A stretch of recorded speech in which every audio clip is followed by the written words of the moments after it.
All right, let's jump right in. We're going to explore one of those huge, timeless questions that everyone thinks about, but we're going to look at it through the lens of one of the world's most ancient religions.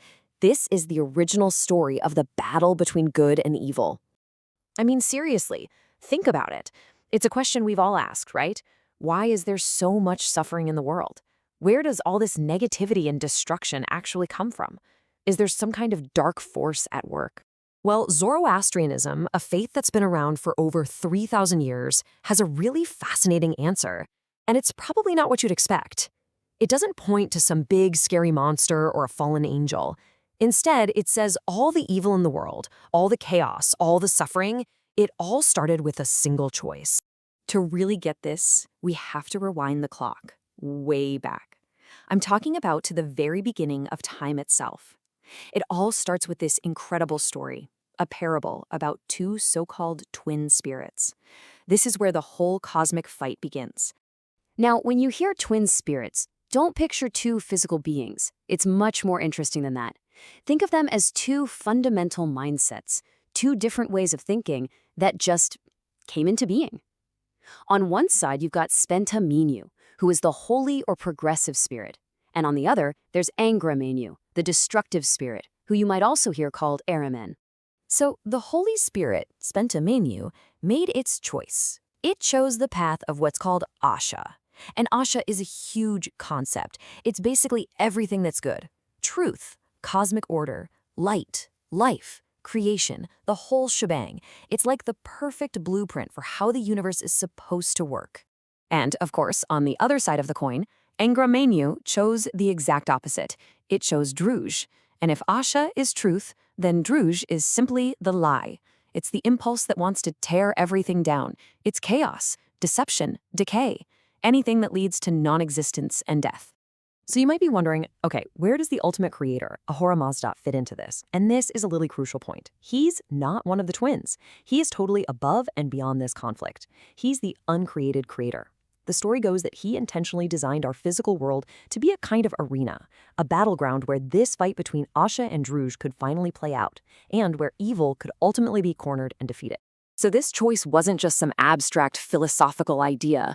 Oh no, it exploded into a real physical war. The destructive spirit, Ahriman, wasn't happy just choosing chaos in theory. He launched an all-out assault on everything good in creation. And Ahriman's attack was just brutal.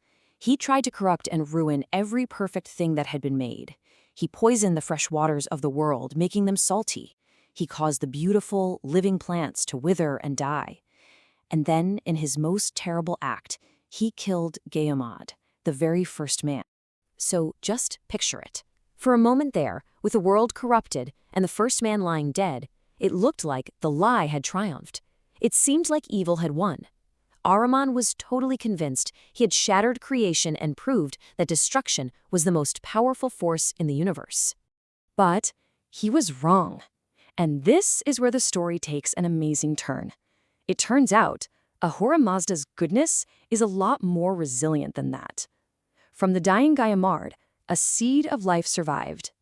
From that seed grew, of all things, a rhubarb plant. And from that plant emerged the first human couple, Masha and Mashiana. So you see, creation wasn't destroyed. It was just reborn in a new way. This incredible origin story isn't just about where people came from. It's about our entire purpose for being here. In this worldview, we weren't some accident or an afterthought. We were literally born from this cosmic struggle to play a central role in it. As soon as they came into being, Masha and Mashiana made a promise to Ahura Mazda. They essentially signed up for the team. They promised that they and all of their descendants, that's us, wouldn't just be spectators in this cosmic war. Nope, we were meant to be soldiers on the side of good, actively helping to defeat evil. So what's the game plan? What are our marching orders in this fight? Well, it's actually incredibly simple and elegant. It all boils down to this one number, 3. This is the entire framework for how every single person can fight back against the forces of chaos in their own life. And here it is. This is humanity's weapon. Good thoughts, good words, and good deeds. That's it. Every time you align your mind with truth, Every time you speak words that build up instead of tear down, and every time you do something that promotes life and goodness, you are actively contributing to the ultimate victory of good. Which brings us to the final and maybe the most powerful part of this whole worldview. Because despite all this talk of a fierce battle and the reality of evil, this is not a story about a never-ending struggle. It's a story with a guaranteed optimistic ending. So, if we boil it all down, what are the big takeaways? 1. Dualism. The world really is a battleground between forces of light and dark. 2. Free will. It is up to every single one of us to choose which side we're on. But the third and most important lesson is final victory. Good will win. It's not a question of if, it's a question of when. This final victory even has a name, Frashokareti. It translates to the renewal, or basically making the world wonderful again. It's the prophesied end of time when evil is completely and totally wiped from existence, and the world is restored to its original perfect state, with Ahura Mazda reigning in eternal peace. And that brings this whole ancient, cosmic story right back down to us, here and now. It suggests that every single moment isn't just random or meaningless, it's a choice. A choice to side with order or chaos, creation or destruction, truth or the lie. And that leaves us with a pretty powerful question to ask ourselves, doesn't it?